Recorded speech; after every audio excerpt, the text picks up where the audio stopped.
TV party tonight!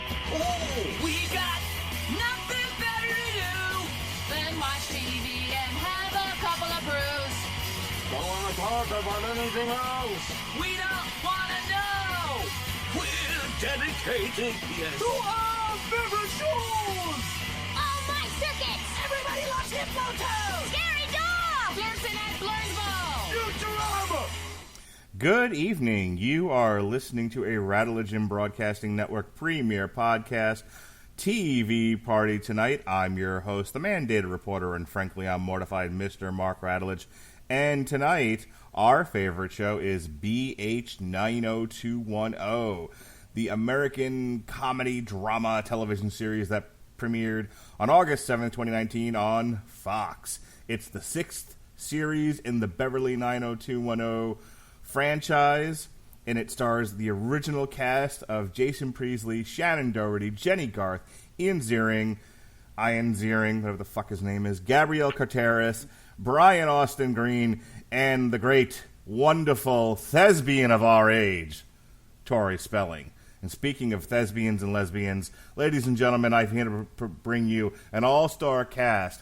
First, the man who said, look, if you don't cover this series, if we don't do a TV party on BH90210, I ain't doing shit with you anymore. Ladies and gentlemen, it's the punchy pugilist. He's half in the bag. Pat Mullin. How do you do, sir? I just want to make it known that this is for everybody who ever has to listen to Mark's other shows. And speaking of Mark's other shows, he's on almost all of them, and he has his own two shows in his own right. Ladies and gentlemen, it's the disapproving dad, Jesse Starcher. How do you do, sir? Oh, my goodness. Down here at the Peach Pit. This is cotton candy nostalgia, and I cannot wait to talk about it. And last but certainly not least, how you doing? It's Chris Sheehan. Hey, how are you? Give me another mega burger down here. So let's just kick it around the table for a little bit, the old hacky sack. First, Pat, what possessed you to want to talk about this tonight? Why were you, one, so excited about this reboot happening, and then you demanding that we talk about it? So I love Beverly Hills 90210. Not the shitty reboot that happened some 10 years ago. I'm talking the original show, the Walshes, the gang at the Peach Pit with Nat, Luke, all the goodness of that. And you know why I love that show? 'Cause let me tell you a little story. So there used to be this thing called syndication where shows were rerun heavily. And when you got home from school, if you weren't allowed out or whatever, you had the TV to watch. So I would watch reruns of this show I really liked from Saturday morning called Saved by the Bell. Well, after those reruns were over, this show came on, and I had no idea what it is. And it's about these twin siblings in California who seem to have to navigate this incredible world of Los Angeles, specifically Beverly Hills, while trying to be normal, upstanding kids. So that show wound up being Beverly Hills 90210, and I had no idea. So I'd be in school, and I'd hear, all the girls and stuff talking about, oh, my gosh, Brandon this, Dylan that. And, I didn't know how to talk to girls in school or whatever. So this was my opening. It's I watched that show. Boom. In there like swimwear. Nice. Well Working done, angles. Pat. Nice. I was really surprised when I announced that we were doing this on the Radulich Broadcast Network. I figured it would just be me and Pat kicking it back and forth, because pretty much anyone asks me to do just about anything. If I have time for it, I always say yes. I'm willing to give any crazy TV show or movie a shot. But I amazingly, in fact, we had more guests planned for this show, but not everyone could make it. Let me go to you first, Chris Sheehan. Normally you come on for the wrestling, and you've got your own comic book podcast, but here you are in the midst of a 90210 show. Why, oh why, Chris Sheehan? I took it as a personal offense that I wasn't included in this. This was just one of my, it was you say guilty pleasures, because you didn't want to tell people you watched this show growing up. This show started in 1990, so I was in 5th grade, and so I went through high school with this show, but never told anybody I dug it. And as a matter of fact, when I met the girlfriend, she turned into my wife. She caught me watching this, and I was so embarrassed, and because she thought it was stupid, and I'm like, no, you got to sit down and check this out. You got to sit and watch this. And it was the episode where where Dylan was trying to get his money back in like Mexico or something. Oh, and it's Jonesy like total. and Val. Yeah, and it's like total action hero. He's got Jonesy, the bounty hunter, and there's guns and she just caught on, and we had to start the whole thing over. We went and bought all the DVD sets because the soap opera channel wasn't at the beginning, so we had to get there. And it's just always been with us ever since. This is probably, if not an annual rewatch, it's every 2 years we will watch the entire show. All right, and fresh off a shower, trying to get all that whiskey, sweat tit, and blood and urine from the Hell Yeah review we did just last night. In walks Jesse Starcher. I can't believe you're a fan of this show, Jesse. Oh, wow. Well, this was something that I came to really late in the original series because my wife dug it. And I think it was 1998. The show ran, to 99 or 2000? 2000. So me and the wife got married in 98, and I can remember, just catching every once in a while the episodes that she was watching. Back then, you didn't have Hulu, you didn't have Netflix, you couldn't go to two separate TVs and watch whatever you wanted to. So I would have to, what I would call, suffer through a woman's program. Hell yeah! But all of a sudden, I'm just caught up in what's going on, and of course, they had a lot of reruns on in syndication on different channels. So I caught myself up and learned a lot about Beverly Hills 90210 and enjoyed watching, I think, half of the second to last season and all of the last season with my wife, where we sat down and made sure that we programmed the VCR so we didn't miss that final episode. So I was really excited to hear that they were coming back. I was like, this will be something me and my wife can actually sit down and watch again. Now, I didn't know what we were going to get, and I know we'll talk about that here in a second. But this was so unique the way they did this. So, but yeah, I was all for it. And then when I, of course, watched what we have here, these 6 episodes, I was like, I'm fucking on board. So, real quick, I was actually a big Melrose Place fan. Oh, love that show. Oh, my God. Remember when they blew up Melrose Place? Huh? Oh, yes. When Bree from Desperate Housewives blew it up? Yes. Good stuff. Joe's baby. Yes. I was a big Melrose Place fan, and I remember I came downstairs in my house on Long Island, living with my parents, to watch, early to watch Melrose Place because it followed Beverly Hills 90210. But I came down early, and my mom was watching Beverly Hills 90210, and there's not much that we have in common that we bond over, my mother and I, but on this particular occasion, I sat down and watched the whatever minutes left there were of 90210, and it became a thing that we did for a little while, where from that moment forward, we would watch 90210 and Melrose Place together. It became our thing for a brief moment in time. And Did you also fit in Models Inc.? No. I want to say my uncle actually worked on that show. It was one of the ones he worked on. He was a sound editor. But no, I never made it that far. I was preferential to Melrose Place. I just was. But 90210 was a fun show. And when Pat pitched this to me, I was like, okay, whatever. I'll talk about anything on this network. I'm a whore like that. But I'll tell you. Yeah. But I will say this, and we can kick off the discussion this way. When I realized that this was a meta show within a show, and that they were actually playing, and this is a quote, heightened versions of the reality that inspired their real lives, inspired by their real lives and relationships, I'm like, I am fucking all in. No pun intended. To this BH90210 show. First of all, I love a good show about making a TV show or making a movie. I find that stuff interesting. So this whole concept of these sort of has-been, couldn't really get it together after the big one actors getting together to reboot, the height of their acting careers with this show, and you get to see kind of like a dramatized nuts and bolts of putting it, the pitch, the writing, putting together the pilot. All of that. Loved it. I thought this show was, for a 6-episode event series, I thought this was fantastic. Pat, did you know when we were getting a BH90210 that this was going to be a meta show within a show, kind of editorializing, this very now moment in culture? Nope, and nor did I care. Well, now that you know that that's what this show is, were you disappointed? Did you want like a traditional, just seeing basically what they tried to present as the reboot, like just seeing these characters X amount of years later, or were you okay with this concept? At first, yes, I did want to catch up with the gang from West Beverly High and California University, but instead what we got, I think, was just as fun, if not more fun. What did you think, Chris, of this whole meta concept, this editorializing of the culture in this moment? You know, I didn't pay attention to the news leading up to it, but my curiosity did get the best of me like a couple of days before the show actually hit.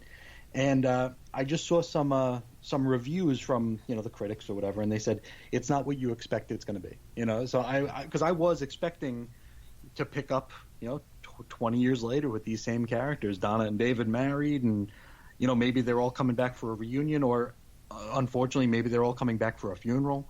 I didn't know what they were going to wrap this in, but then I read that it's it's going to be a little different than what you might be expecting, and I was excited for it. This is pure comfort food, so it didn't really matter how it was presented. Mm-hmm. And after watching the first episode, I had like this weird love-hate with it. Like I hated it for what it was, but at the same time I just adored it.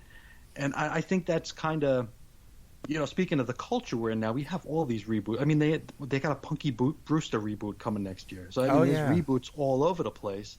And like Twin Peaks, one of my favorite things in the world. Me and the wife go to that. We go to that waterfall every year, and we stay in that hotel every year. And one of my favorite things, they did the reboot, and after the first episode of that, same thing. I had this like weird love for it, but at the same time, it's like a hatred, and it was just so hard to explain and reconcile inside me. And two things from very similar times in my life too. So it's just interesting. I do love the way they did it. I think they definitely stuck the landing, and I only hope that we get more of it.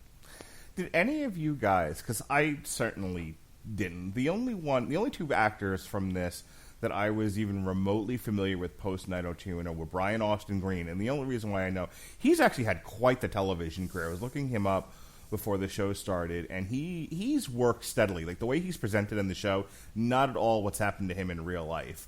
But I at least was contemporaneously aware that he was in Sarah Connor, the Terminator, the Sarah Connor Chronicles, because I actually watched that show, as stupid as it was.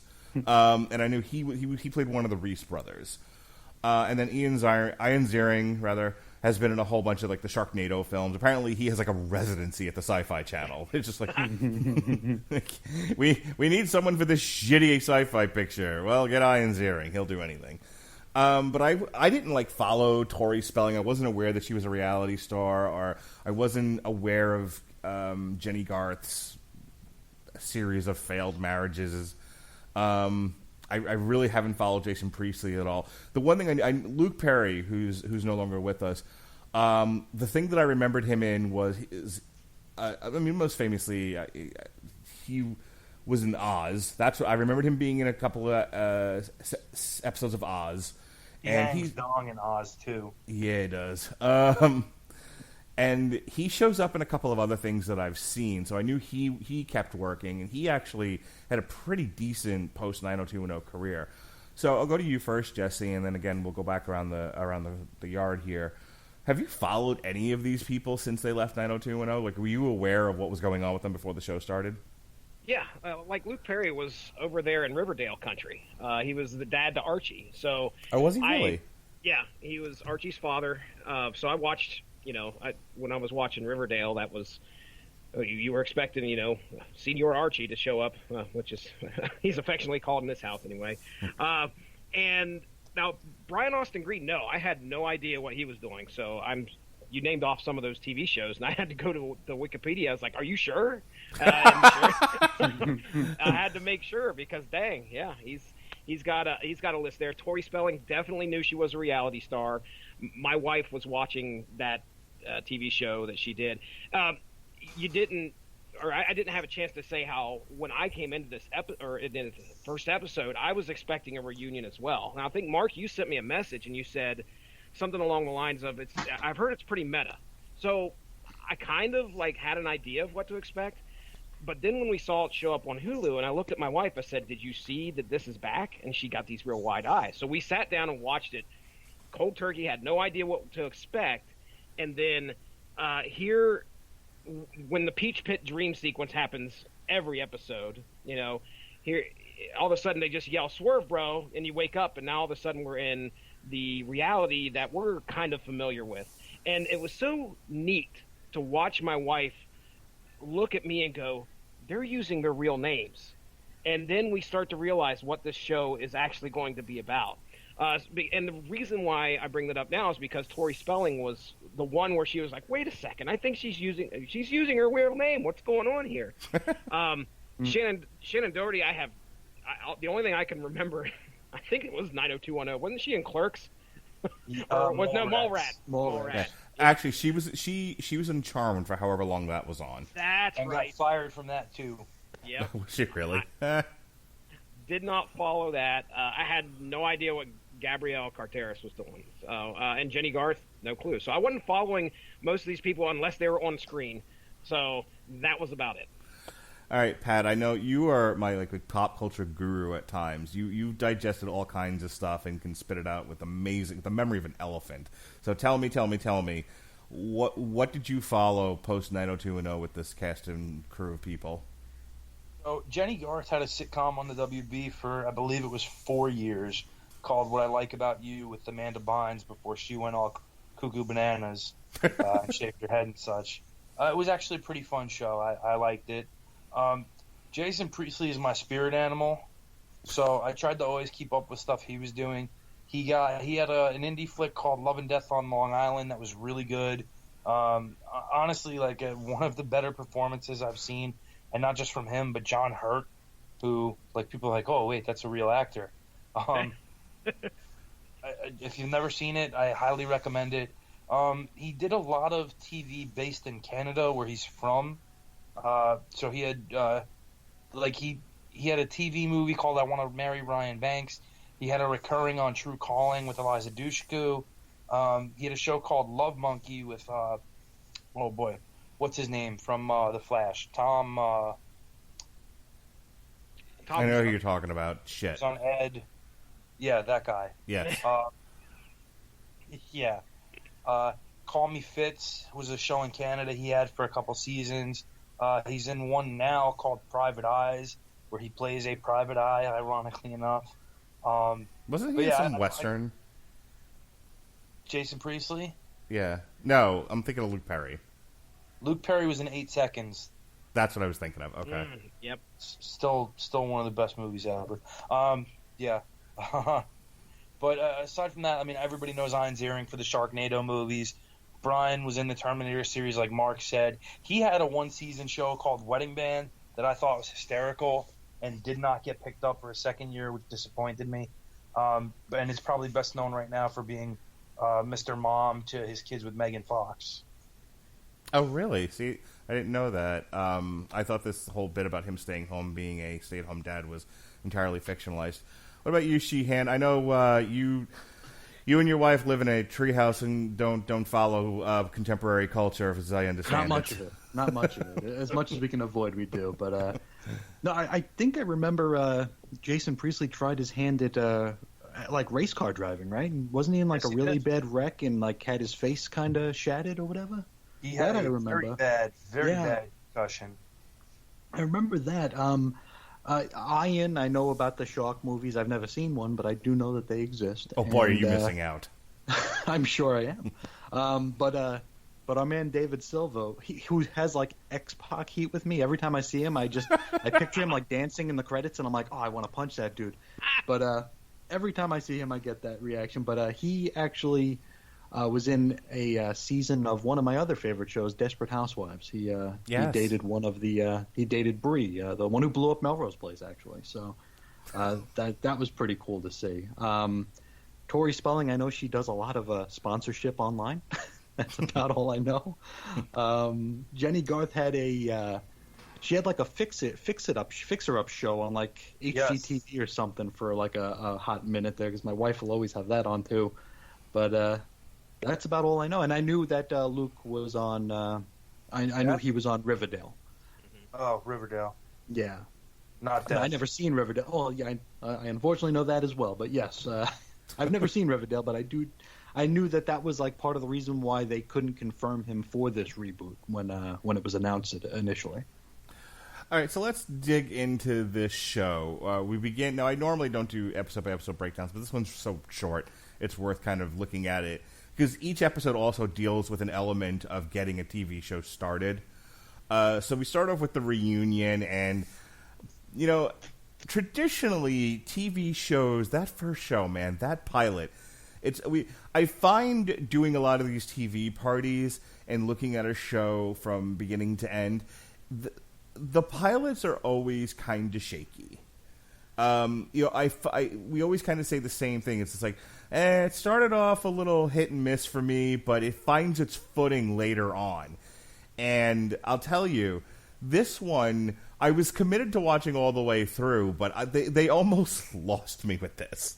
Because it's so silly and so over the top. And, like, I don't understand, they're playing fictionalized, over the top, like professional wrestler. Like, I'm Steve Austin, but I'm Steve Austin turned up to 10, to be entertaining. Because, we want to, that's what we want to see on TV. We don't want to see plain Janes.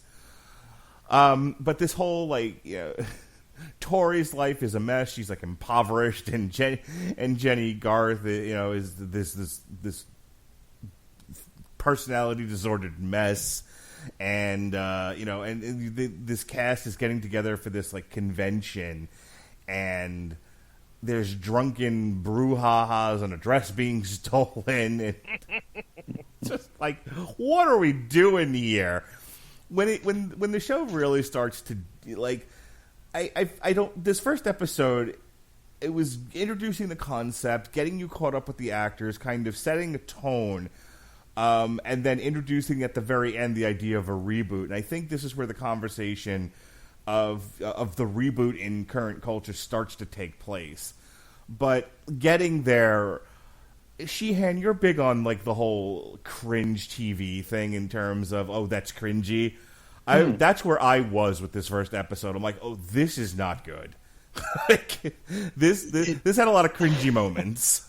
It was a little bit embarrassing. The dress stealing scene was it was almost a bridge too far. Where the wife told me, I'm not watching this anymore. After that. She came around. She came around, but she did not want to. She said, "This is not what I signed up for. This is not what I wanted." Plus, I think I annoyed her because every time two people were on screen, I said they're gonna bang, and more often than not, I was right or almost right. But she got sick of hearing that about the third or fourth time. But It was pretty cringy.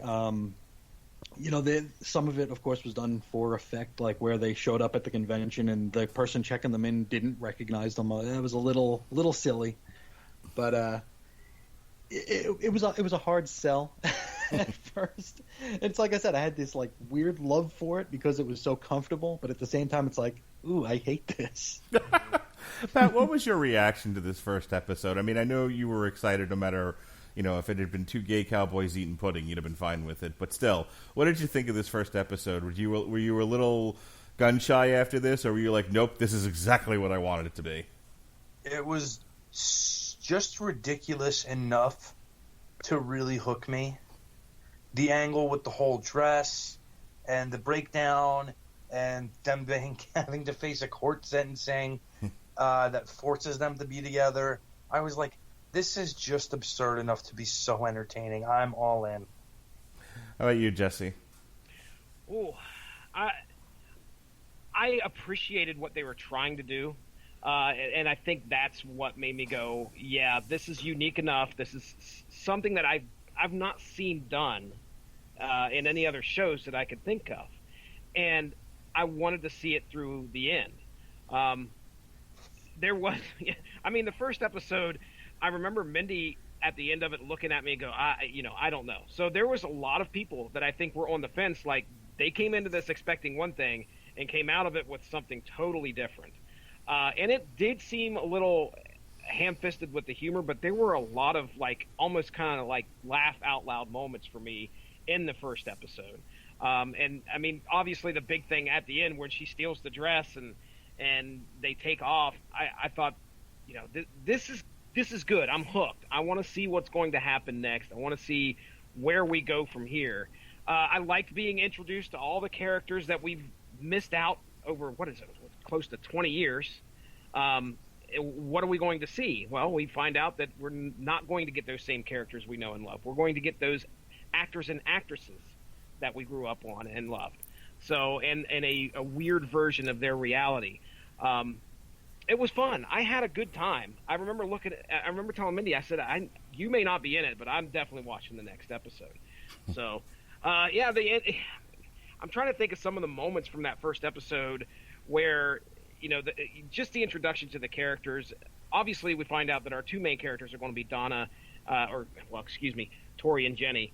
And I was okay with that. I was like, okay, well, this will, you know, we gotta start somewhere, and let's start with these two. They seem like the main people, and of course, I'm on the I'm trying to figure out where's Brenda. Where's Brenda? I didn't care. That's funny. So there's a couple of different plot lines that carry us through the remaining 5 episodes. There's the main drag, which is putting the show together. Every episode is sort of named after an element of putting together a show. We have the pitch, the photo shoot, the table read, pictures up, and then the long wait. You know, whether or not they would be picked up for series once the pilot was shot and aired.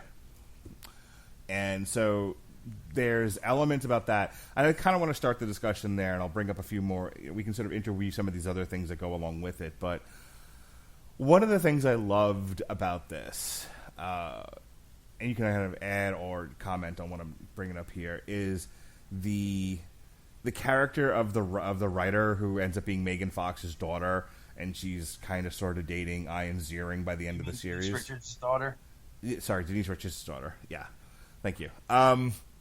Because she's obviously like turned up to, you know, to almost be like mocking the Hollywood culture of quote unquote wokeness. You know, she writes the pilot, and she totally misunderstands the characters. They all hate it. But then, you know, there's these personal interactions she has with Ian Ziering where, you know, and this is going to be funny, actually. For us 4 guys, you know, utterly, I don't even have to ask. I know, us 4 guys, utterly sympathetic with Ian Ziering, who's just existing in a world that has moved on without him. Poor guy. 100%. I am unfrozen caveman. This poor Encino Man fuck is just trying to exist in this world, and this woman just keeps tearing into him, and at no point is he doing anything like really bad, you know, like really misogynistic. He's just kind of being him, and then he tries to be helpful, and she's slowly but surely warming up to him. But I loved that character. I love the character of the writer and all she represented, as horrible as it is in reality. I actually thought the actress pulled it off well. And I loved her interactions with Ian, and you know, and then once she does warm up to him, they do this bit where it's like, well, I don't really want to date, and you know, and it's this overly complicated description of what their relationship should be. It was fun. Which does bring up the larger question, and I'm going to weave this into it too, so you guys can react to this as well. We have Gabriel Carteris, whose big contribution to this is hey, I need to explore my sexuality in this, and so there's the actress sort of like, well, have I always been gay? Am I gay now? I don't know. Part of the same show twice. Hang on, Pat. We'll get there. I love this idea of, like, this is her opportunity to really explore herself, and she's taking on this issue of sexuality and how it's not always as neatly defined as we want it to be. Yeah, sure it's not. And then, in some people. And then within the show itself, you know, now she doesn't know if she's gay or not, but she's exploring. Meanwhile, it's like, you have to sign this thing that we're dating, and you're okay with it because, you know, of the Me Too thing that happens. I was laughing my ass off at some of this. Because of the Dave Chappelle love contract skit. Yeah. So I threw a lot out there. Feel free to sort of, latch on to what tickles your fancy here or add something. But I'll start with you, Pat. Between the writer, the atmosphere, and the whole stuff with Gabriel Carteris, what'd you think of all that? One, I'm already working with a lawyer to get consent forms out to every drugstore in the country in like 20 packs. Wow. Because it's 2019, so why the hell not? Sure. I don't understand why you're going analog with paper. Just have it on an app. She's just fingerprint ID, and that says she's okay to bang. I think you misunderstand Pat Mullin there, Mark Radulich. Okay. Sure, he is the analog man. In a digital world. Yeah, so there's that. Gabrielle Carteris is awful. She's just not gotten any better in 20 plus years that this show has happened. She was the worst part of the original show. Nobody liked Andrea. We still don't like Andrea. Apparently other girls don't like Andrea. Her husband, the only person who does like her, is now pushed aside like a schmuck who just takes it lying down. Or not lying down, as the case may be. Ding, ding. Oh, my. What a loser that guy is. Like, your wife comes to you, I think, I kind of think I need to explore things. Oh, okay. And then it's like, I'm exploring, but I think I kind of need to get back out there. It's like, oh, by the way, I want to get back out there with women. So, yeah, you're out. And instead he's like, well, I support you, Gab. We've been together this long. And shut the fuck up. I know why you instead of Luke. I know how and why you're reacting the way you are. They write him any other way, but what they did, he's a villain on this show, and Variety is writing editorials about what a horrible character this is. Yeah, how dare you stand up for yourself as a man? Yeah, okay. Where are we? Gabrielle sucks. That's right. Right. Yeah, she's just so fucking terrible, and she's a bad actress. And the way she plays this part as such a fucking liberal douche, like, just get her off of my screen and burn her. He's got feelings. I think so, yeah. From the Strong Opinion Squad, Pat Mullin. I hated Andrea on the original show for her bullshit like this.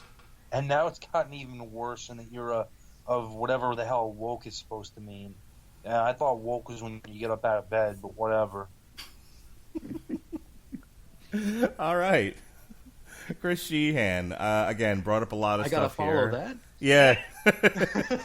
What do you got, buddy? Tough to follow Pat, man. It's always tough. The woke writer, I wasn't a fan. But it's weird because they were playing it up. She was dialed up to 11 to where she looked like a cartoon parody of that sort of a personality type. So I don't know if that was a commentary on that personality type or if they were actually trying to play it straight and just go for shot. It has to be. I feel like somebody in the writer's room knows that this is a thing and said, I'm going to comment on it without really commenting on it. There you go. That very well could be it, because I think it was like Ian said, like, oh, you have a nice smile. She's like, what are you looking at my smile for? It's like, wait a minute. What is that line from Spider-Man? It's like, you look cute, and therefore I have value. No, I'm just fucking with you. Like, it's that scene, but with the I'm just fucking with you part cut out. Yeah. You guys haven't ridden mass transit in 2019. No, I'm kind of okay with that. Boy, let me tell you how close I've been to getting pepper sprayed or whistle because I said, hey, that's a really nice dress, or hey, I'm sure smile. The trigger fingers are very itchy these days on those things. God, sure. What was it that I saw that was like parodying being on a college campus and like a guy asks a woman for directions and she just yells out rape and sprays him in the eyes? I forget where I saw that from, but go on. Well, this wasn't quite as turned up as that, so that's a good thing. Andrea exploring her sexuality. What's her real name? Gabrielle Carteris. There she is. Yeah. I'm calling her Andrea. I don't care. But I think we all kind of knew with it being current year that somebody was going to be exploring sexuality, so it might as well have been her.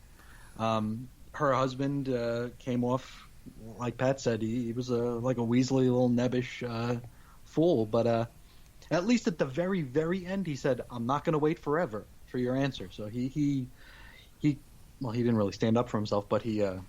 Yeah, but then you find out in season 2 he winds up with the costume designer named Michael. he's the one taking pictures. But I just like to watch. we all have our fetishes, but we knew that one of them would be exploring sexuality because they can't not do that. Sure. And she's as good as anybody to give that a shot. But that was because there's nothing else to do with her. There isn't. Yeah, but I'll tell you really what, that was the fun of it, and that's why I say, like, I feel like the show does a lot of commenting on things, like it's like a volleyball setter. They just kind of set the ball and like, well, whatever happens, happens. I've done my part.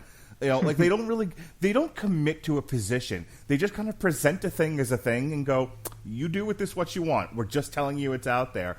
And what I liked about, I'm with you, Andrea sucks, but I think the idea of the romanticized coming out, and people are going to hear that and be like, what's romantic about it? People come out and get like disowned by their parents.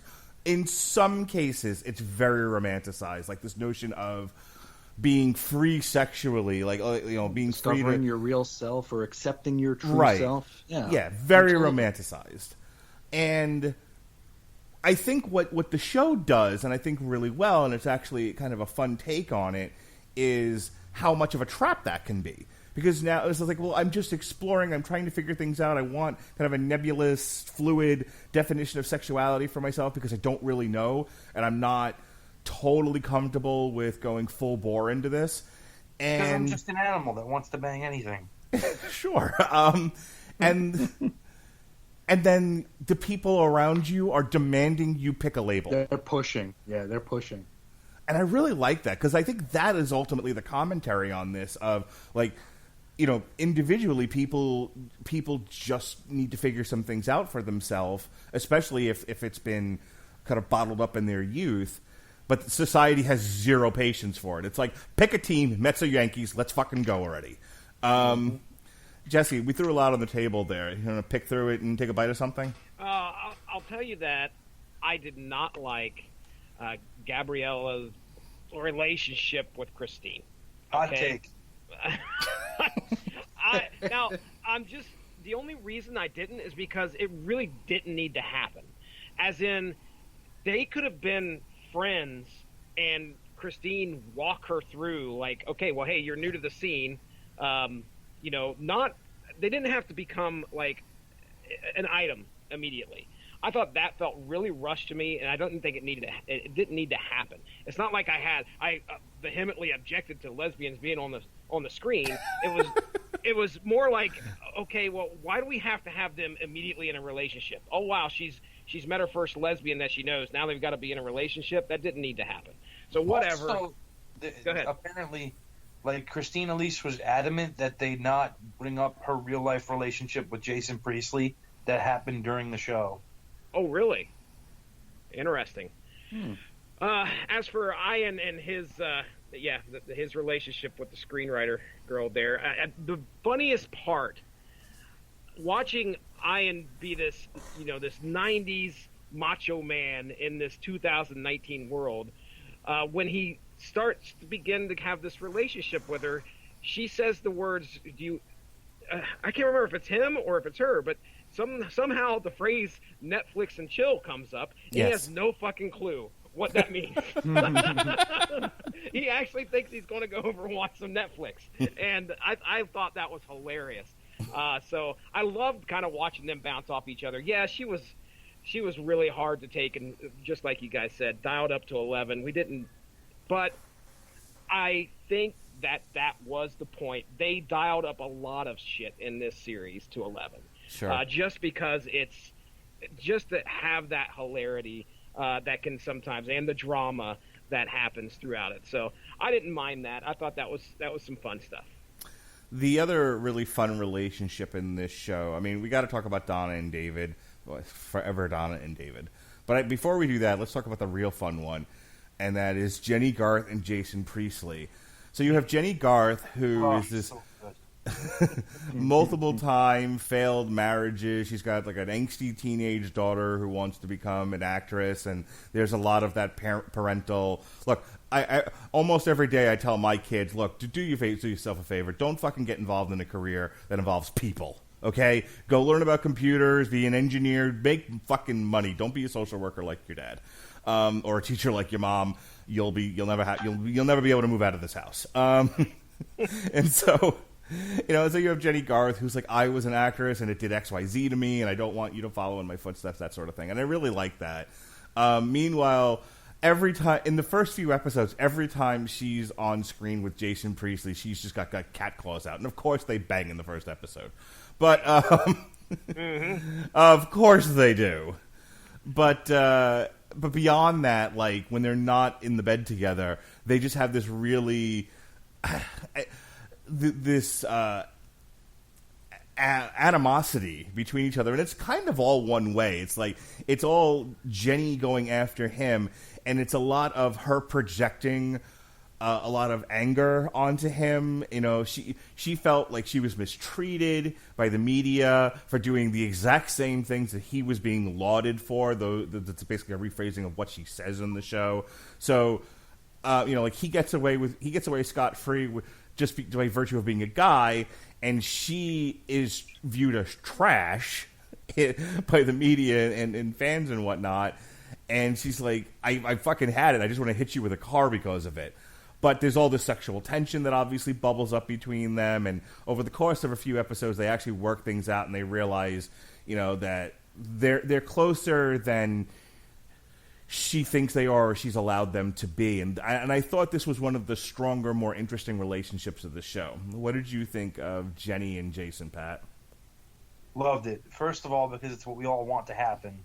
And when I say we all, I mean 90210 fans who understood that the couple we always wanted to see together in the end was Brandon and Kelly, or as we called them back in the day, Brelly.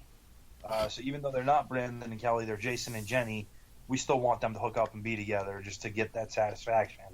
So I was all about it. But the fact is they have really good chemistry on screen together regardless, whether it's angsty, whether it's passionate, or whether it's like playful. Like my favorite scene between the two of them is probably the one where they're having like in the last episode, they're in Jason's office together, and they're having like this little playful banter back and forth, and Jenny like intentionally pulls his door closed, knowing he hates it to annoy him in a cute way, and he's like, don't close my door, and she does it anyway. Yeah. And then that leads, of course, to the end of the show where, yeah, like the whole cast walks hand in hand, but initially Jason and Jenny hold hands together before that even happens. And Jason kisses her hand very politely, and yeah, it's good stuff. Mm-hmm. Jesse, go ahead. Well, the relationship between those two, it was weird coming into this show because, like I said, I definitely watched my fair share of reruns, but I didn't know the history of the actors and actresses on the show. I knew about the big beats, Shannon leaving, and some of the other, the other conflicts behind the scenes. So when I got into the episodes, I felt like I was kind of missing something because I didn't know all that history that had happened. Like I couldn't appreciate everything that was happening on the screen because I didn't know all of the behind-the-scenes drama that occurred prior to it and during the heyday of the original series. So watching Jason and Jenny act together, I believe that when it comes to acting, because they're in a real weird predicament here when they're on the screen. They have to act, but act as themselves, and actually make it believable that they're acting that way. I don't know if that's hard or if that's easy, because it confuses me a little bit. So is the chemistry between the two actually there? That's where stuff gets kind of confusing. Like, is it actually there? Or are they actually doing a great enough job acting to where it seems like it's just flawless, which it's both hand in hand. I think it's hard to fake something as ethereal as chemistry. Okay, and I will go with that. So they have it. And I would say that Jenny's, of all the actors, of all the cast, she was probably my favorite off of here, and I think that she was probably seemed like the most accomplished. I definitely believed where she was coming from. You know, when I compare her to the worst of the worst, which I believe was Christine, it was like miles ahead of that. I mean, I guess that's where I'll leave it. I enjoyed watching their relationship kind of evolve and devolve immediately. I mean, it fell apart, and I'm rooting for them. And now, you know, as we end the season, if I remember correctly, and boy, has it been a while since I watched the last episode, but I know she was kind of into her bodyguard. Now, do they end up breaking up? Help me out here. Well, Yes. hang on. Tattoos her initials on them. Oh, that's right. And she is non-committal to Freaked just about out. anything. Yeah. Well, that's actually a really fun thing. And let me set this up, and I'll throw it to you, Chris. Respond to this or whatever. But what I like about the portrayal of her is how she does, and I say I like it, but I actually hate this about certain people that I know, and it's not just girls. I've seen this happen in both guys and girls. Her fluid personality, where she becomes the perfect mate for whoever she's with. Yeah, she loses her entire Identity. Yep, absolutely. I thought it made perfect sense for her character, and I'm glad you didn't send to me to talk about Kelly and Brennan, because the two gentlemen before me said it all. I had nothing to add to it. It was perfect. But I think after she's been just broken so many times, and I don't even remember how many failed marriages they said she had. Like it was a fair amount, like 3 or 4 at least, Correct. right? Yeah. Yeah. So I mean, it stands to reason that she might want to give a little bit and try to be the perfect mate for whoever.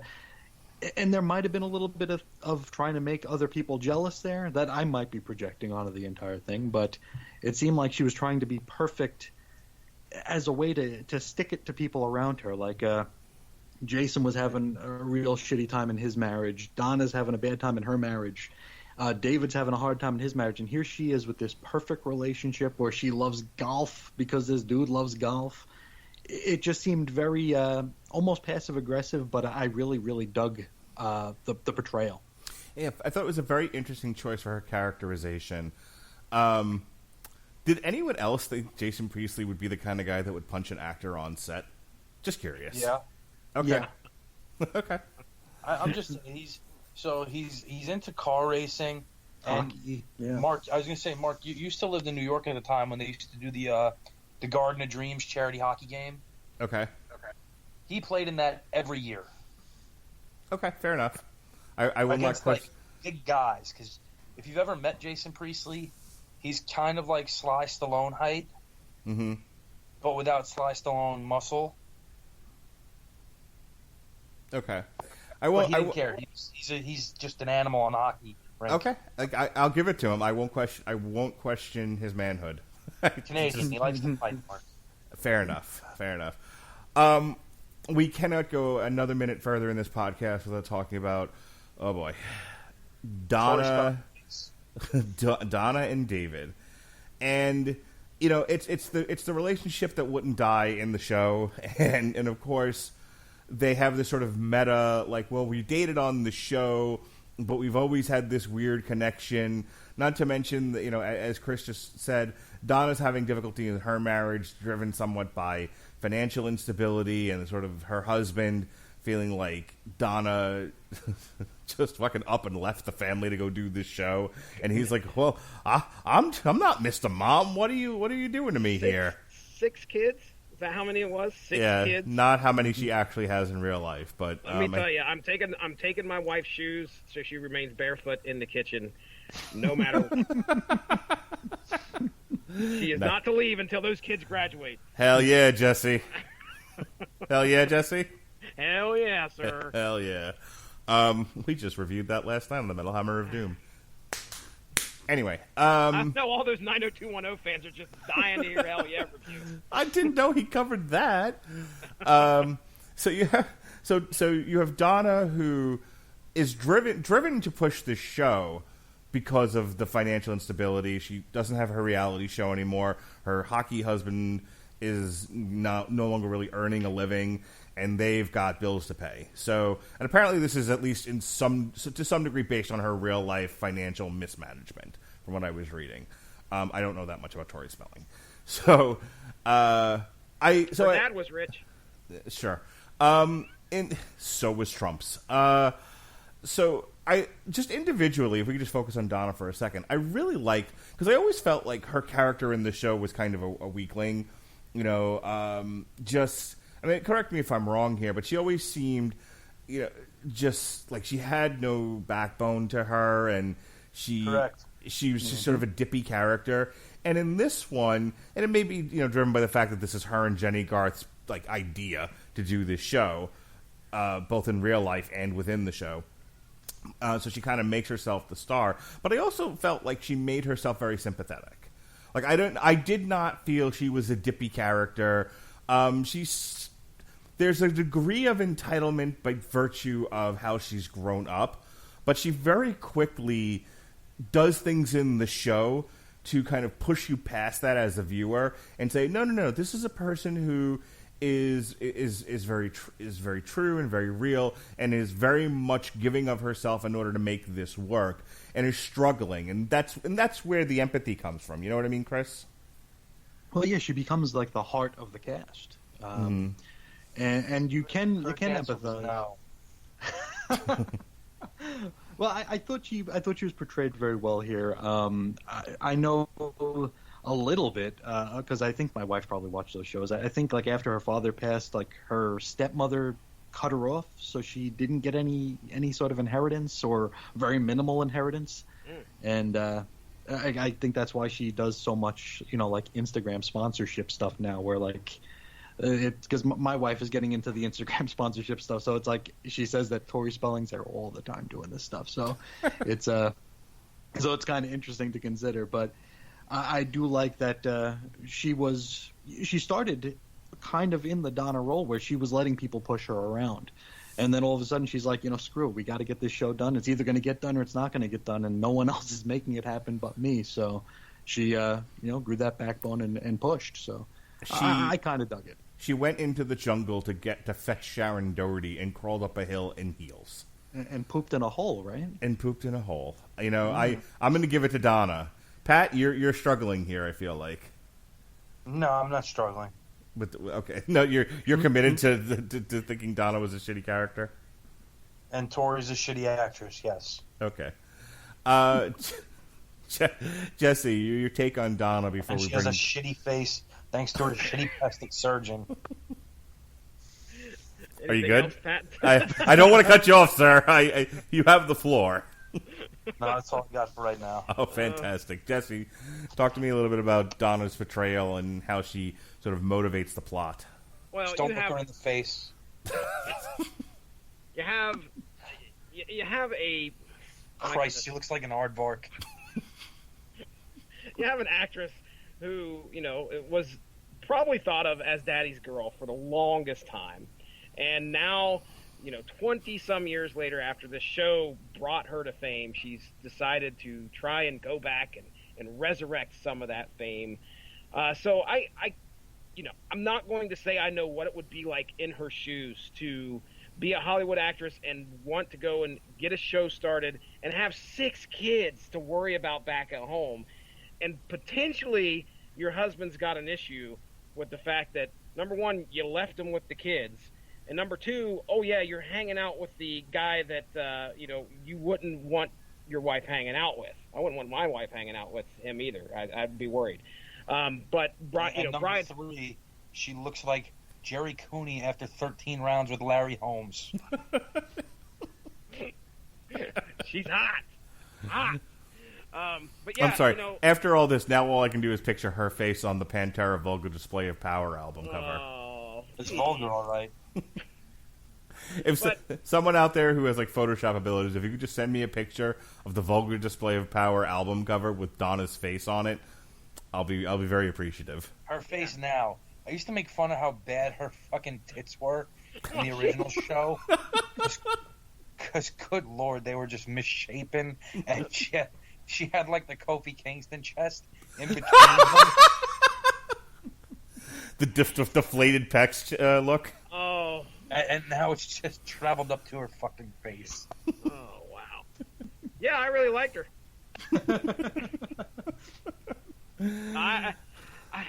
Here's my one thing. Are we gonna? Is this my chance to talk about the relationship between Please. Donna and Brian? Okay. Go ahead. Take the wheel, Jesse. I'll call them actors' names, and I'll call them the actual real names. We'll just mishmash it all up here.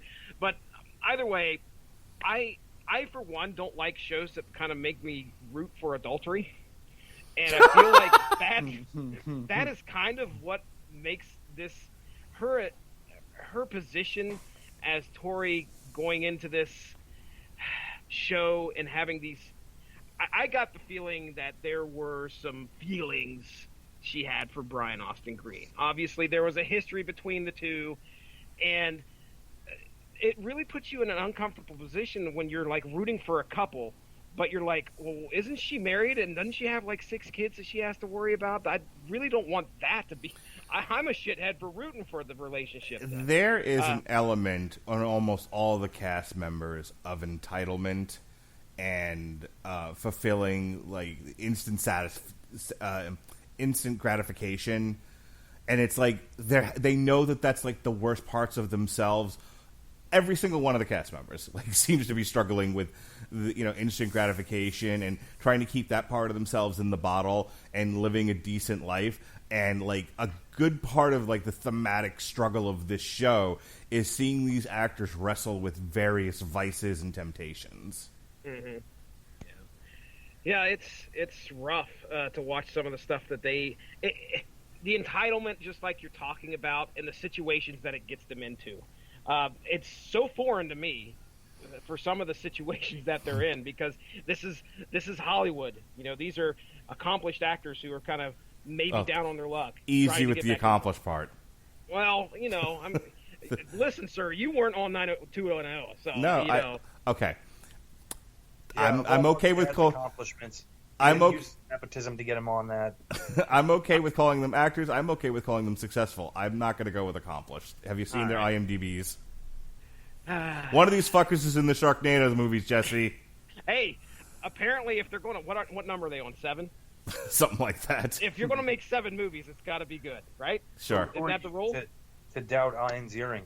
Yeah, exactly. Or El Dandy. Do you want to segue into David and either his stalker / son / not son? We're going to. That's next on the list here, but I want to give Chris. Chris, were you able to? You want to weigh in here on David and Donna? Jesse hit it on the head there. I was rooting for adultery this entire show. I wanted Brandon and Kelly together. I wanted David and Donna together. I didn't care what Steve was doing. He was he was just a sad sack. But yeah, I was definitely rooting for infidelity and adultery the entire time. One of the things about let's focus on David for a minute, because here's the thing. I feel like there's a storyboard going on, and in a writer's room meeting, and Tori's there and Jenny's there and the writers are all there, and they're like, we're gonna have Jenny and Jason, and we're gonna do this stuff with Jason, we're gonna give his wife an illegitimate child, and we're gonna do this with Ian, and then they get to David and they're like, does anyone know what the fuck to do with this guy? Wasn't he in the Terminator show? And they're like, I don't know, give him an illegitimate kid or something. Like there wasn't enough with all the relationships and trying to get a reboot off the ground. They were always like, let's have somebody try to torch the set, and let's have somebody stalking the cast and kind of intertwine them. Like, this was where the show, these were the eye roll moments of the show for me. And then they gave it to David, and I wanted to say this and just kind of throw it out there. Look, coming from the mean streets of Uniondale, New York, all right? And growing up with the early days of like 80s New York rap, in the 90s when I saw Brian Austin Green doing that Vanilla Ice white boy honky rap bullshit, I was like, fuck this guy and everyone that wrote this character. Let me just put that out there. Okay, may the Wu-Tang Clan run a train on him. That's what I say about David the character. I'm sure Brian Austin Green is. Where's your album, Mark? This is true. I don't have one. Because he dropped one. I'm sure he did, all the way Did down he the really? stairs. Yes, he did. And while Mark was busy repping, New York East Coast rap on Uniondale, Brian Austin Green was busy dropping albums in '96 and banging Tiffany Amber Thiessen. Oh my gosh. Yeah, we need to talk about her absence from the show and what a crime against humanity that is, but we'll get there She was later. supposed- True statement. Damn it. Go ahead. She should have been the one that set the fire on. Hey, Fire. dude, Yeah, that would have been perfect. Exactly what I was screaming. Anyway, I hated the David character, but in all fairness, and getting my own prejudices aside, and how much I hate white people and rap music in the '90s, the character had a lot of life to him. The character was very bright and very vivid, and I don't mean bright like intelligent, like bright like colored. He shined on screen. He was very interesting, and he would, like all these other characters are struggling with a lot of angst and whatnot, and and very serious things going on in the world. And there was Brian Austin Green, who was rapping and having a gay old time. And then him as an adult on this show, could they have made him any drier? He just it seemed like his character was defined by the things happening to him and not by any one particularly strong personality trait. He just, the one time he gets excited is when his wife Shay has the kid's DNA test, and it's like, yeah, he's not really your son, and he's like, you got evidence? And then the acting is so bad in that scene, it's almost fucking laughable. But His wife was awful, wasn't she? Well, look at David during the last 2 years of the actual show, right? Mm-hmm. Okay, I don't even remember him having a fucking job. Yeah, he hung out at Donna and Kelly's clothing store all the time, right? He just hung around there. Yeah, I don't remember him actually even doing anything. He didn't have a piece of the Peach Pit anymore, or Peach Pit After Dark, I should say. Mm. He wasn't doing music. He worked for a day at Khaki Nation or whatever it was. I don't even remember him having a job, and they somehow got married. He didn't do anything the last 2 years. He banged that one girl, Sophie, who became a porno actress. Woo! He banged the one girl, the middle sister from Charles in Charge. Yeah. And that's what he was doing. He didn't actually have any character. He was just going around banging sluts. So I feel like your argument is, well, Mark, he didn't have a character to start with, so why would he have one now? Yeah. Okay. Chris, your thoughts on David's lack of character? You're right. He was affected by everything around him and didn't do a whole lot in the way of affecting the things around him.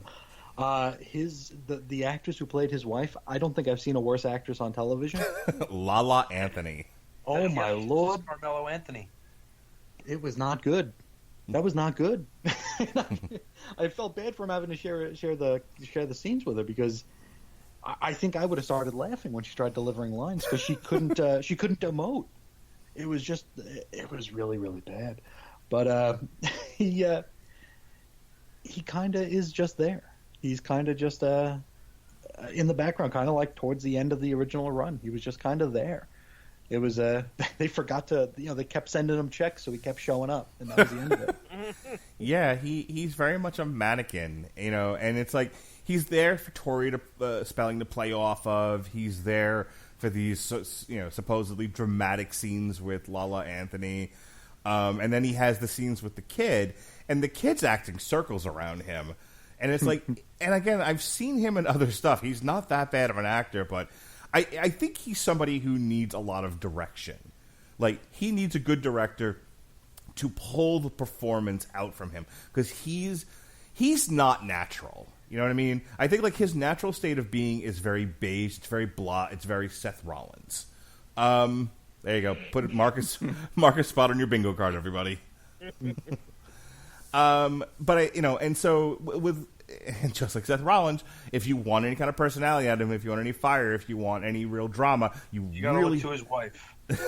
yeah, you have to really pull it out of him. You have to instigate it in some way. And I feel like Brian Austin Green is one of those guys where he's as good as whatever director is pulling the performance out of him. Him just natural is cardboard. You know what I mean, Jesse? I can't disagree with you guys more. I was enraptured with the whole his whole arc. Actually, I think it was probably one of my favorite arcs off of here. I didn't know he isn't the greatest actor throughout this series, but he didn't grate on me as bad as he did you guys. I was fine with what he was doing. He didn't have a lot to do, so I will agree with that for sure. But I don't know. To me, it seemed like he was just naturally like, hey, I'm here, and I'm here. I mean, it wasn't horrible in my opinion. I tend to like what he was putting on the screen, so that's just difference between me and you guys, I guess. But I didn't mind him. I thought David's character should have been kidnapped by Suge Knight and driven, into a desert in Nevada somewhere. They should have traded him for his wife, who cannot act but at least can breathe heavy.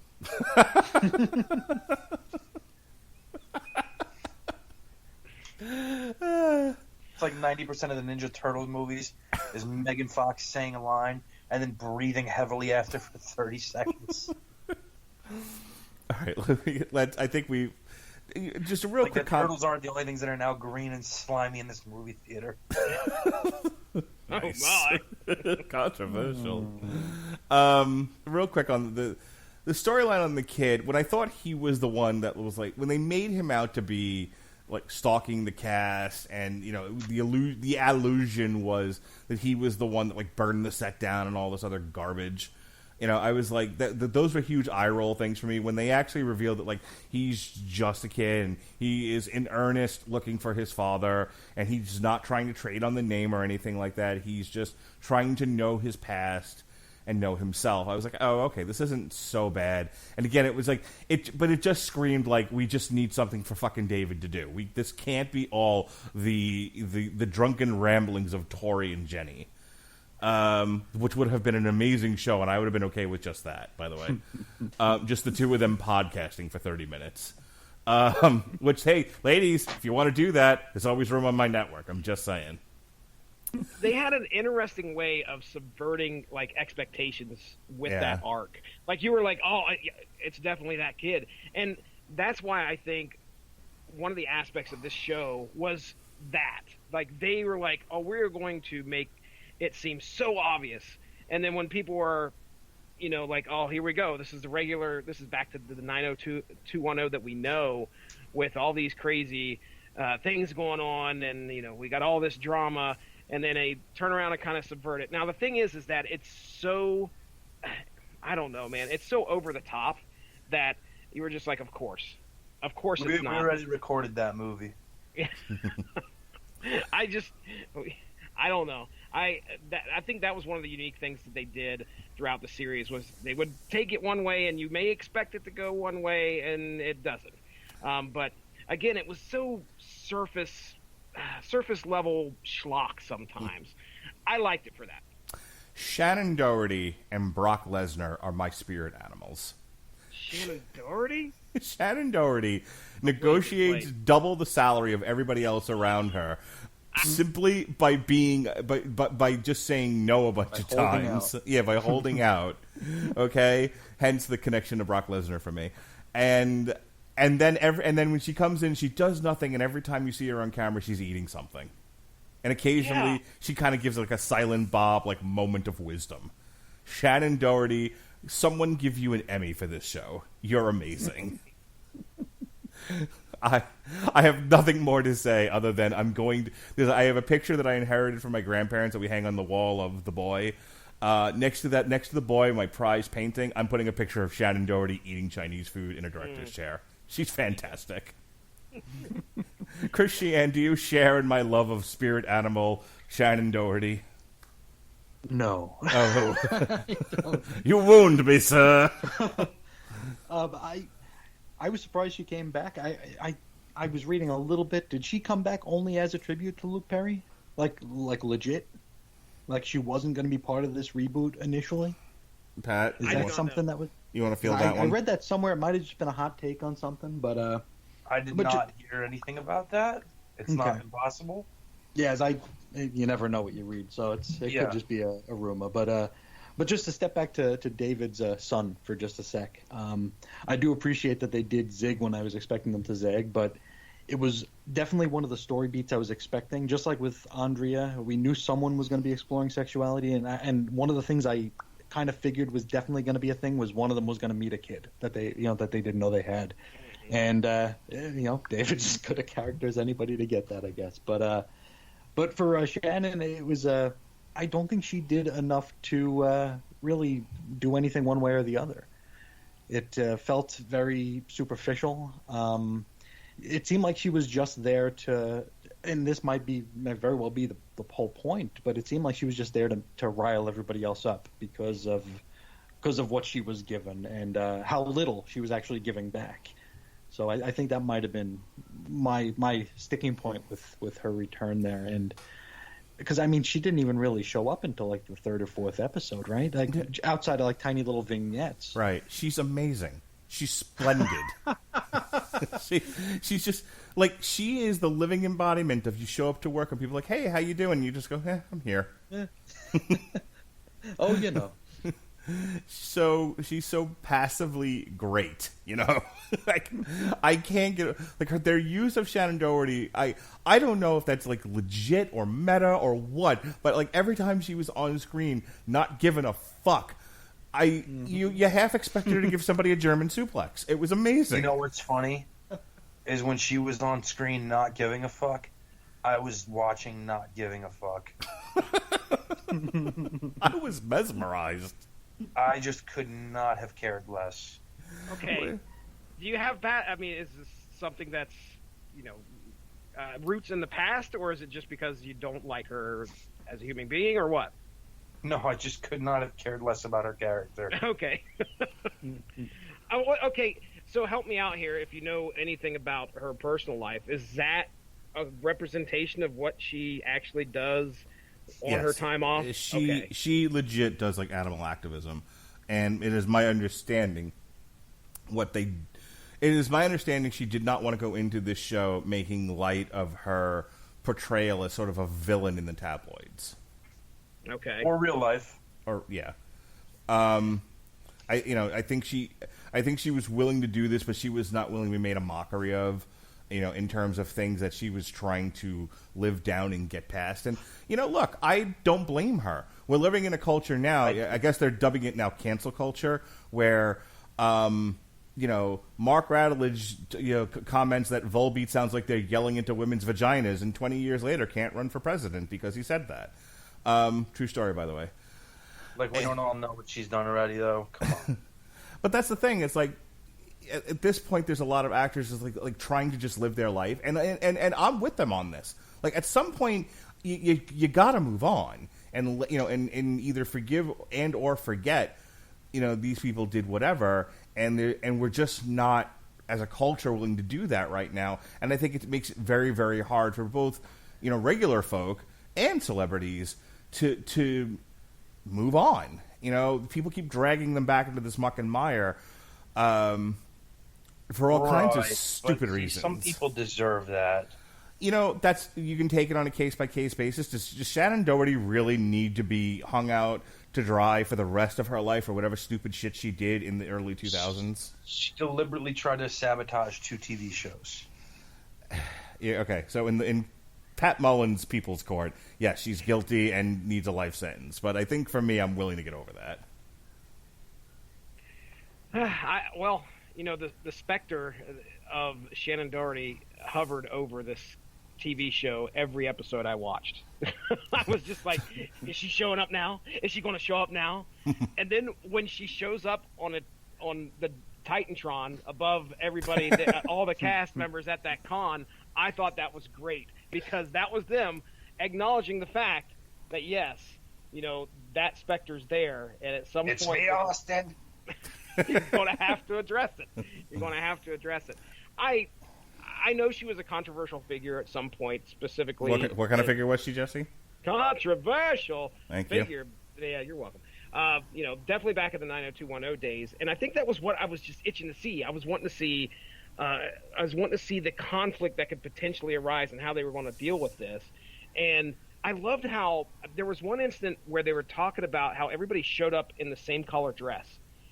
Now, to me, that felt like something that had to have happened in the past. Yes. And probably Almost definitely, yeah.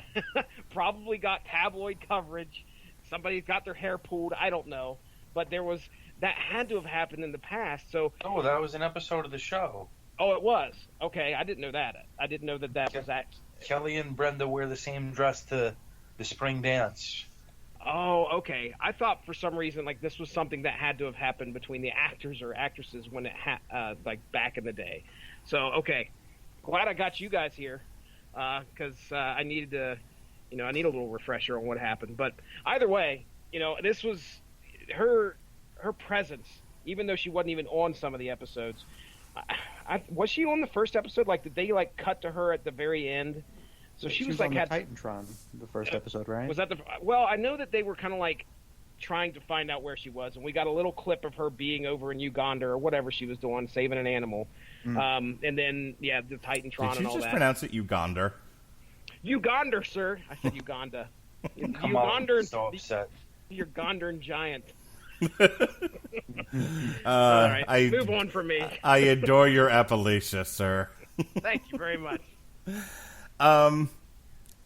Principal photography took place in the show, and there wasn't a whole lot of like special effects here, so they wrapped this and got it edited for television pretty quickly.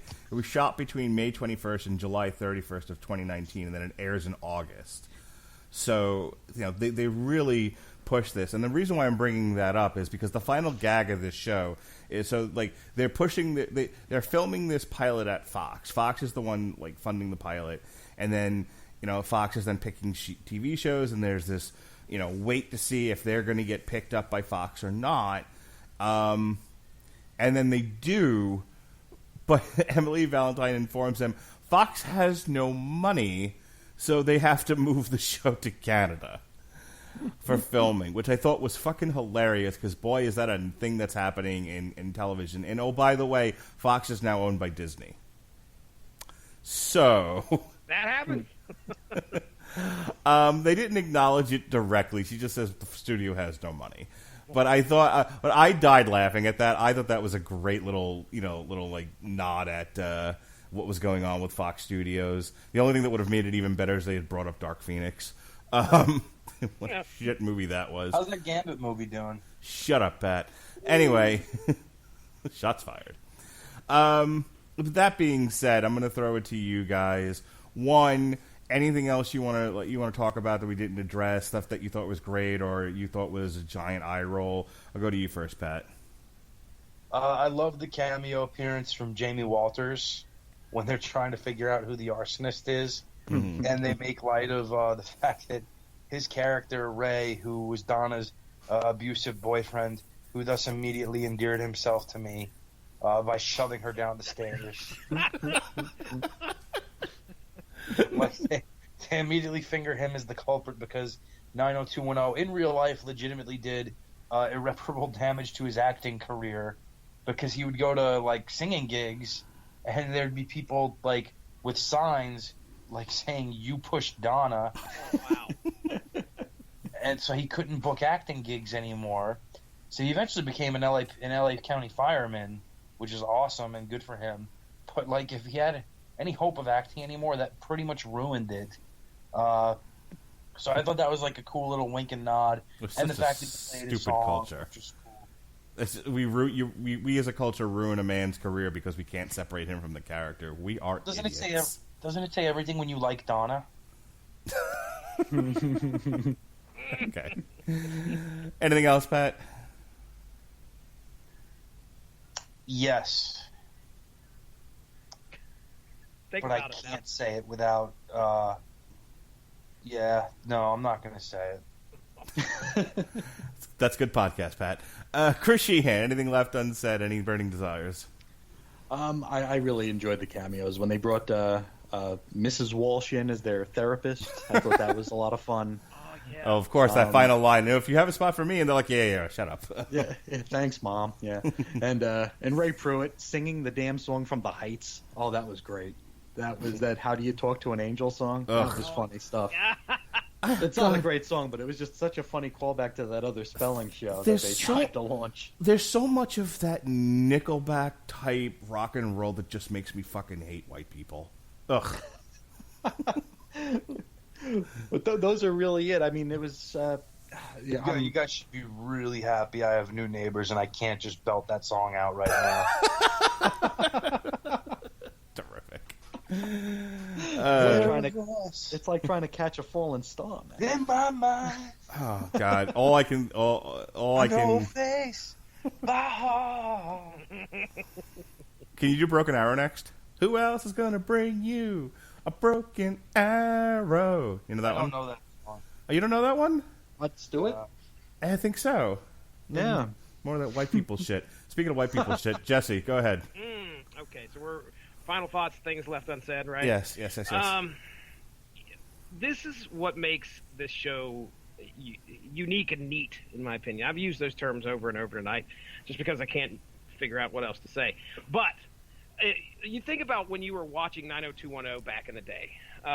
When I was young enough to see it on TV, Beverly Hills 90210, the culture of that show, obviously it dealt with real stuff. You know, there was a lot of real issues going on in there, but it was being handled by people who lived in Beverly Hills.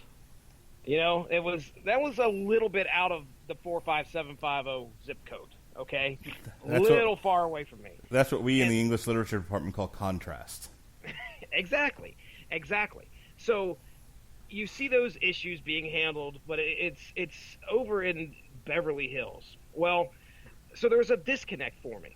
Now we have it where it's a show about a show and actors that were on that show, but these are all actors and actresses, and they just dial those contrasts again up to 11, because I can't identify with some of the struggles an actor and actress has, being Brian Austin Green, married to a successful singer. You know, that not the case here. Jason Priestley. You know, he's a director, he's got all the. Nope, I can't identify with that. So it's untouchable, unreachable things. He is artistically unfulfilled because he cannot direct his indie picture, and he's stuck directing shit on the CW. Yes. Yeah, like The Flash. Yes. Or So Supergirl. all those archetypes and all Or those Legends things. of Tomorrow. Give me another one, Pat. Got another Or one? any show that Mark actively tries to get a podcast around. I had to warn Alexis a year in advance to be ready, because she's the only person that will watch I can push into watching Supergirl or Batwoman, so I can talk about them at a later date. So yeah, Pat's not wrong about that. So I just thought it was great that they still kept that aesthetic, I guess I would say, in the new show. So and they made it funny. They made it filled with drama, schlock all over the place, and it's still something that I'm going to come back to next season. Are they going to have another season? Well, that was the last point of discussion that I wanted to bring up, is what you guys predict. It was an event show. This was not meant to be an ongoing series. It was supposed to be 6 episodes. That's it. Get in, get out. We're done now. Let's everyone go back to our mutual corners. But there is talk that, depending on how popular this was depending on whether or not the cast want to come back and do it again, they might do a little bit more of the actual characters versus this meta concept. Like, I think what I was reading was that they want to do more show within a show and less about the nuts and bolts of putting the show together and the sort of on-stage, behind-the-scenes drama that this show was. That being said, what do you think, Pat? Do you think they'll will come back for more, or they've done their 6 episodes, they've done their bit for God and country? I really loved it and thought it was fun, so I imagine it'll be canceled in a matter of minutes. Chris? I feel the same way. I would love for it to come back. I actually, as soon as the last episode ended, I Googled if there's going to be a season 2, and I kept getting the answers I didn't want, where they don't know, and that the ratings were tanking after the first episode. So that's not good news. Yeah, that was the last point I wanted to bring up before I pitched it to Pat. Thank you for reminding me. Sorry. So much like AEW Dynamite, this thing starts off with the best number it's ever going to have. 3.86 million viewers tuned in to see what this was and to reunite with old friends. This thing drops by a full million in episode 2, and then by the end of it, it went from a 3.8 to a 1.9. Ooh. The second to last episode was actually its lowest viewed. The Pictures Up, number 5, was 1.89 million viewers. What happened?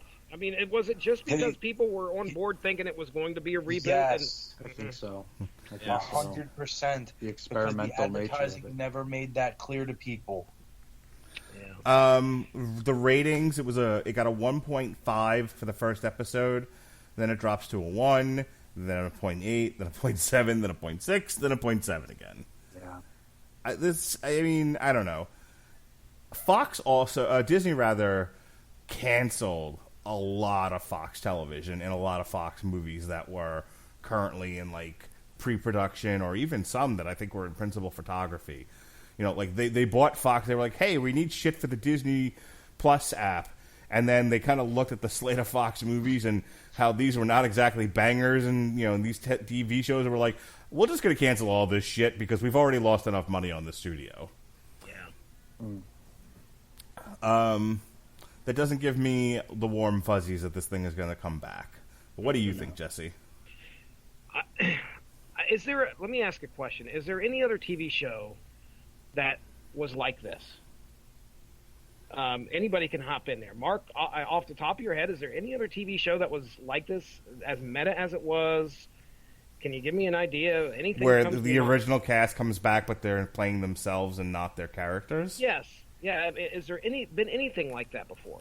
Curb Your Enthusiasm season, 7, where they do the Seinfeld reunion within the show. Reunion. Yep. Okay. Yeah, I remember that. Watched that. Loved it.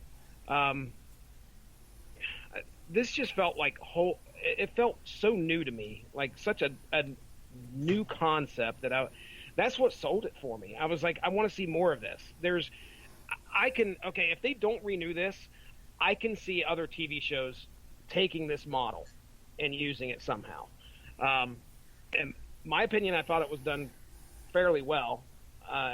Aside from some of our qualms with the acting, I think they hit the mark with what they intended to do. So do I want it to come back? Yes. With the facts that you just laid out there on the table, I mean, I'm sure that this has got to be pretty expensive just in regards to bringing the actors together. I'm sure that that's got to be something that Disney would look at and say, well, we're not really too interested in spending that much money on this show anymore. That's sad. You and I had this conversation about Krypton and some other shows that we talked about this past year that were canceled, where we were like, we're not, like Swamp Thing was another one, where we were like, we don't understand how these shows are getting canceled when the movement to exclusivity via streaming app is happening far and wide. Mm-hmm. Mm-hmm. And now Disney now owns a piece of Hulu, and Hulu is for their like adult content. So, for example, The Simpsons will be on Disney Plus, but Family Guy and some of the other like Seth MacFarlane universe stuff will stay on Hulu because they're branding that as like adult Disney, basically. So why not? I mean, this show couldn't have been that expensive to produce, other than paying salaries. Salaries. They fucking shot it over a summer break. I'm sure the most expensive thing that happened was the set fire. That was probably it. I know cruises that have gone on longer than the shooting of this show. Yeah. So this is one where I don't know why they wouldn't keep it as like a Hulu exclusive, but I'd love to see it, but I just don't know. All right, I think that's it. I think we've talked the show enough. gentlemen, this was fun. Pat, I'm glad you convinced me to watch this because there's no way in God's green earth I would have unless you said, hey, let's do a show on this. And again, that's the way to get me to watch anything. See, Gavin hasn't figured that out yet. He's like, well, what if we do a show on The Master? Well, then I'll make myself watch it again. We just watched The Master. Now you see, Junior, he's masturbating into the ocean because he's what's the word he used? He's a reprobate. Neat. Like one person who listens to this up might get this joke. Anyway, let's move on. That Chris Sheehan, go ahead and plug your podcast. You could find me over at chrisandreggie.com, chrisandreggie.podbean.com. We don't have that Podpeso anymore, so that's Stop, you're breaking my heart. Oh, my heart broke too. Happened to Podcoin? Go back to sleep, Pat. But you can find me over there. I have a show with our friend Chris Bailey every Monday called Mori-Tori Mondays, where we talk about the Marvel Comics series Strikeforce Mori-Tori from the mid to late 1980s. Is that what that is? It is. It is indeed. And we're actually going to be recording the third and fourth episodes in about a half hour. So we'll talk about the one where Tito Santana replaces Tom Zink. Yeah, the Can-Am connection just they exploded, so it was unfortunate. Look at you building your own little network over there, you fucking competitive motherfucker. Anyway, and I got the solo gig. Chris is on Infinite Earths. That's a blog and a podcast every other Wednesday. And I'm actually launching. I don't know when this is going to go up, but as of this recording, tomorrow, Friday, I'm releasing the first episode of a show called Remarvel, where I'm going to be looking at Marvel Comics and trying to rediscover my love and passion for Marvel Comics, because I haven't been able to read them in some time. And then there's, of course, the Cosmic Treadmill every Sunday. So that's me, and I'm on Twitter at Ace Comics. If you enjoyed Chris Sheehan tonight, and why wouldn't you, right? He'll be joining us, myself and Chris Bailey, the Tuesday after the Wednesday, October 9th. the Wednesday after Hell in the Cell, October 9th, we'll be doing a midday recording of our review of Hell in the Cell. So no, this isn't like a crazy wrestling weekend. We're not, we don't have 50 shows we're going to try to jam into a 2-hour podcast. We're just doing Hell in the Cell. So there's that. Speaking of jamming it in, Pat, what do you got going on these days? Well, I had to look at Tori Spelling's face, so I'm a little off. But that being said, I'm working on a reboot of Silver Spoons. Are you ever going to record anything on the Casual Heroes? I understand they're doing a Joker recording tonight. They put up what was the last thing I saw they did? Oh, Gavin got very motivated and did a review of The Shining in preparation for Dr. Sleep that's coming out in 2 months. Yeah, because, you're trying to get up and do current things, so why wouldn't you review The Shining? Sure. Well before, the sequel comes out. So when are you guys doing a recording again? When is the new projection from the climate change terrorists that the ice caps will melt? What year is that supposed to be? It'll probably come 1997, right? Know what they said? Know what Ted Danson said? Could have sworn. So Was the that next when he wore blackface? So the next time if you enjoyed Pat tonight, you'll love him when we possibly could review do a watch along for UFC 243 Whitaker versus Adesanya. Good old Bobby Knuckles, Sir Robert of Knuckles. This Saturday night. We may be doing a watch along. I may be celebrating an anniversary. Pat may be fully in the bag. You never know. It's exciting times here on the Radulich Broadcasting Network. So yeah, I promise if we do this, I'll tell you why everybody sucks, and I could beat the shit out of all of them. I can't wait. Jesse Starcher, go ahead and Jesse, did we buy a football franchise? Did we buy a football franchise? I have no idea. I know something's going to be popping up here pretty soon about the XFL. I feel like we might be getting Where's my football? I feel like we might be getting a football podcast here on the Radulich Broadcasting Network. We're making deals, man. Yeah. From what I understand, who do we got? Do we have any idea who's going to be hosting this thing? I know one Jason Teasley's in on it, and also Oh boy, what was his name? All of a sudden, I want to call him Harry. Is that right? That'll put some butts in the seats. Let's see here. Harold? Oh, man. Hey, this is how we do professional plugs, right? It is Harry. Okay, all right. So, yeah, they're He going to be is a doing whiz. XFL. He is a wizard, Harry. Sorry, go ahead. Hey, Jesse, do a plug on something you have no idea about. All right, here I go. Yeah, Harry and Teasley are going to be doing an XFL, I'll say it right this time, XFL podcast sometime soon.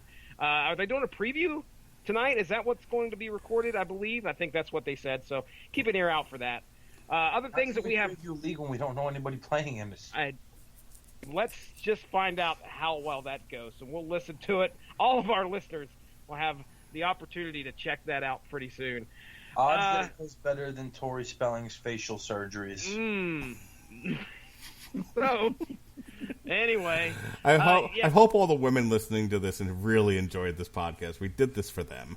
Yes, we did. Mm-hmm. Listen, every woman listening, I want y'all to know, curl right up to your speakers, okay? Because I want you to listen very subtly to this, okay? I know that a lot of you like these men that are on TV now with the tight pants and the shirts that, are unbuttoned and they don't have any chest hair. And I understand that because they are not intimidating. But I also want you to know when those guys pretend to be action heroes and they shoot a gun, they shoot blanks. When I shoot a gun, someone gets pregnant. Very good, Pat. It's smooth like butter. That was a good promo. That was a good promo. All right, what are you doing on your... They want to know, but they want to know how I keep them all in line. And the answer is I have a 12-foot bullwhip. And, I just let them roam around freely. But when they make it too close to the door, I get up there and I just slash LaRue them back. All of their own free will, of course. But what does Jim Cornette think about all this, Pat? This goddamn outlaw mud show fuck. Oh, all right. Can I go now? Am I able to go? All right. I don't know, dude. I want to try. So apologies to Jim Cornette there. I didn't mean to interrupt him. Listen, we have a lot of stuff here on the network. You could go check out our most recent source material that we did. What one was that? That was Gotham by Gaslight, right, Mark? Yep. Yeah. And then we have a show called Unspoken Issues where Pat's favorite subject, 90s comics, specifically Rob Liefeld and all the great works that he does, comes up on the most recent episode where we discussed New Mutants 95 and the death of Warlock. That's me and Chris Armstrong. Had a good time doing that. And, hey, check out all the other great shows on the Radulich and Broadcasting Network. Mark, are you going to run down the schedule, or are you going to end? Tomorrow, October 4th, we'll be re-releasing an old source material for The Killing Joke in celebration of the new Joker movie. Jesse and I will be reviewing Joker by Brian Azzarello on the 7th of October. And we'll be reviewing the Joker movie on October 8th. The aforementioned Hell in the Cell review is October 9th, and that evening. Boy, if you think Jesse and I acted juvenile during the Hell Yeah review, you ain't seen nothing yet. Steel Panther. Heavy metal rules, baby. You're always going to be a hoe. Right, Chris Sheehan? Yeah, I'm all over it. I don't know if you all know this, but Chris Sheehan just wants to fuck himself tonight. Whoa! Jeez. Tori Spelling. Those are all Steel Panther songs, ladies and gentlemen. Not the Tori Spelling part, but the other I don't even thing. think Uncle Paul would fuck her. Oh no. Speaking of Uncle Paul, Jesse and I will be reviewing Pennyworth Season 1 on October 10th. Victor Kirkado makes his monthly appearance, possibly, maybe, kinda, sorta, October 12th for Alexander Usyk versus Tyrone Spong on DAZN. DAZN. Is that Steve from Yellowstone calling? DAZN, Jesse. What does it rhyme with? Calzone. That's Sit down, right. Eat a calzone, watch a little DAZN. Oh, yeah. Absolutely. All right, folks, it's time to end this thing. For Chris Sheehan of the Cosmic Treadmill et al., for Jesse Starcher of the Source Material Podcast and Unspoken Issues, and from any damn bar he pleases, Pat Mullin, this has been TV Party Tonight. Be well, be safe, and behave. Bam, bam, bam.